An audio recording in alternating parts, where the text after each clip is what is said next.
Monsoon thunder rolled like drums over the village of Sundarpur. The river roared, wild and muddy. And in the rushing water, a cry. A baby elephant was trapped between branches, eyes wide, trunk flailing for air. Without thinking, Kiran leapt in. The water pulled at his legs, cold and fierce, but he whispered, "I've got you, little one. Hold on." With a rope and the strength of his neighbors, the calf tumbled free, landing in Kiran's arms, shivering but safe.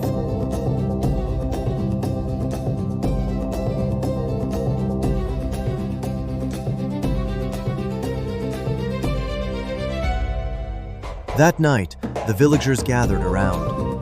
The calf dipped her trunk into a bowl of turmeric water, and on the courtyard floor, she drew a bright yellow spiral.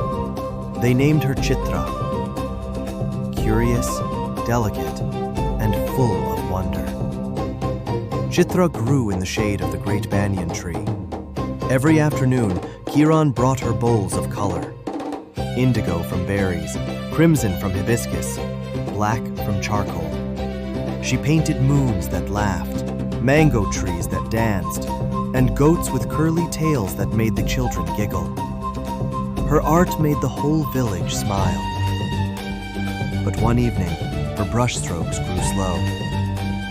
On her cloth, she painted a cracked field, a crooked sun, a dry well beside a leaning neem tree, and in the corner, a tiny fish with tears in its eyes.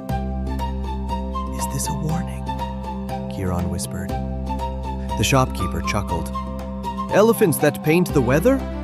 Next she'll write poetry." But the next day, the well's rope snapped. The pond shrank to a muddy circle. The fish gasped in the last mirror of sky. Kiran's chest tightened. Chitra dipped her trunk again. This time, she painted a hill crowned with black thorns. "Fire," Kiran whispered. He carried the cloth to the banyan tree. "Chitra shows things before they happen," he said. "She warns us the forest and river are in danger." Some villagers laughed, others frowned. The headman stroked his mustache. "Kiran, you are a brave boy, but pictures are not proof." "Then give me 3 days," Kiran begged. "If we act and she is wrong, our home grows kinder.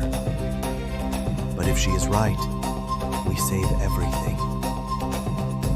Reluctantly, permission was given. Kiran and Chitra sought the wisdom of Patti, the oldest grandmother. She remembered how the river once sang. She showed them where the old rain channels lay, buried beneath weeds. Chitra painted them in glowing blue ribbons, so clear that even the skeptical shopkeeper found them with a shovel. Neighbors followed the map. They cleared silt and trash. They planted vetiver grass, neem, and jamun trees.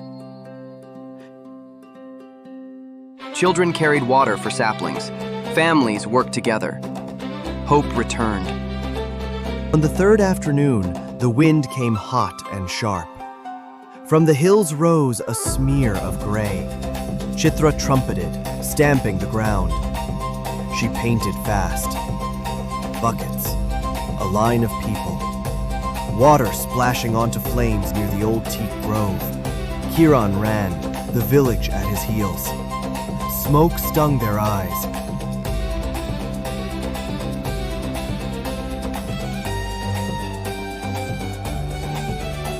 "Buckets!" he shouted. The villagers formed a chain. Chitra sprayed water, trumpeting like a scolding parent.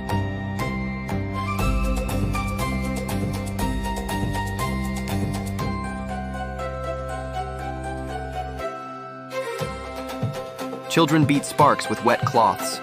At last, the fire coughed and died. The headman whispered, "Your friend paints truth, and you paint courage." That night, Chitra painted clouds, a wide river, and people with animals, small but bright.